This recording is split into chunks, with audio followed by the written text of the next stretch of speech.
ISWAP, two Islamic terrorist groups terrorizing Western Africa. Nigeria has Boko Haram dominating there, and then ISWAP in other parts of Western African countries. But recently, these two terrorist groups merged and came together just to face Nigeria and fight. And then because of the too many killings of Christians in Nigeria, Donald Trump decided he was going to come for these people if the government of the country did nothing. Well, guess what? Breaking news. These two terrorist groups have started fighting each other.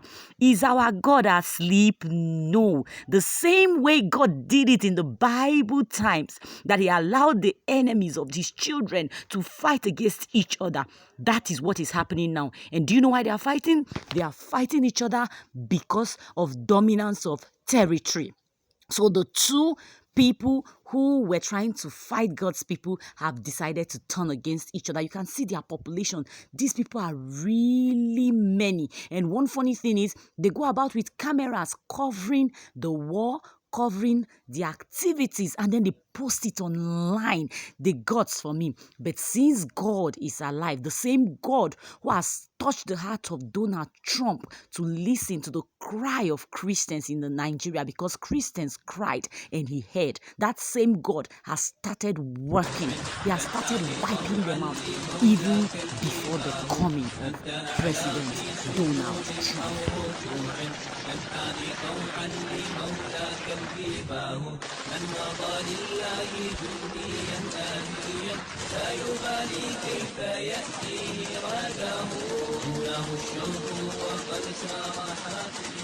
ما أعظم أجر من جاهد أعداء الله ونكل بهم وشرد بهم من خلفهم في أيام وليالي رمضان، فلا يفوتنكم هذا الفضل المرتب.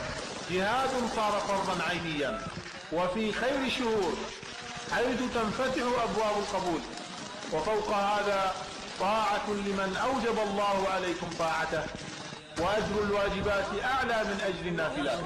أشرقت في وجهه النحوى وهلت في ميادين الوغى شمسه دار، يخطب الموتى ينجي من دعاه، إنه الحق فيطيب شانه. يا نفس باق قد طال مقت، قد تأخرت ولم تسلمي، اسأل جهادا من كاسات الشراب، واحمل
to Nigeria, where a terrorist turf war has left around 200 people dead. Fresh fighting between rival jihadists in the northeast of Nigeria is the latest in a series of deadly incidents this century. The fighting took place between Boko Haram and rival militants from Islamic State West Africa Province, or ISWAP. It broke out in the village of Dogon Chiku, on the shores of Lake Chad, which is now almost completely dry. It is in an area located at the junction of Nigeria, Niger, Chad and Cameroon. The riverine corridor serves as an operating zone for jihadists who make money from taxing local fishers, loggers and herders. This is the latest violent episode in the fight for territory and influence in the wider region. While the exact death toll has not been confirmed, an intelligence source in Nigeria has said the casualty total was more than 150. The source is also quoted as saying the fighting is good news for us, while a vigilante group member who works with the Nigerian military said around 200 ISWAP terrorists were killed. Sources have suggested that higher casualties were suffered by the ISWAP, with several boats used by the militant group seized by Boko Haram. Let's now take a look at the recent history of violence involving jihadist groups in Nigeria. In 2009, following the killing of former Boko Haram leader Mohammed Yusuf, jihadist conflict has killed more than 40,000 people while displacing around 2 million in the predominantly Muslim northeast of Nigeria. In 2016, ISWAP splintered from Boko Haram, that allied with IS. This split has led to intense fighting between the groups ever since. In May of 2021, ISWAP launched an offensive in Sambisa, which had been Boko Haram's long-term base. The group kept abducted schoolgirls amid fierce clashes. And between December 2022 and January 2023, Boko Haram launched raids at 2 ISWAP bases. More than 100 ISWAP fighters were killed, with caches of weapons seized.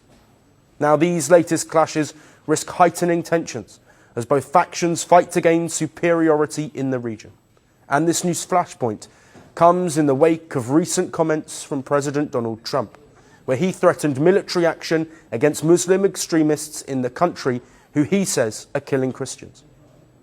While this latest jihadist turf war is not linked to Trump's claims, this is another example of extremist tension and violence in Nigeria at a point where the nation's government is under an international spotlight. Want the facts? The latest developments? News that gets straight to the point.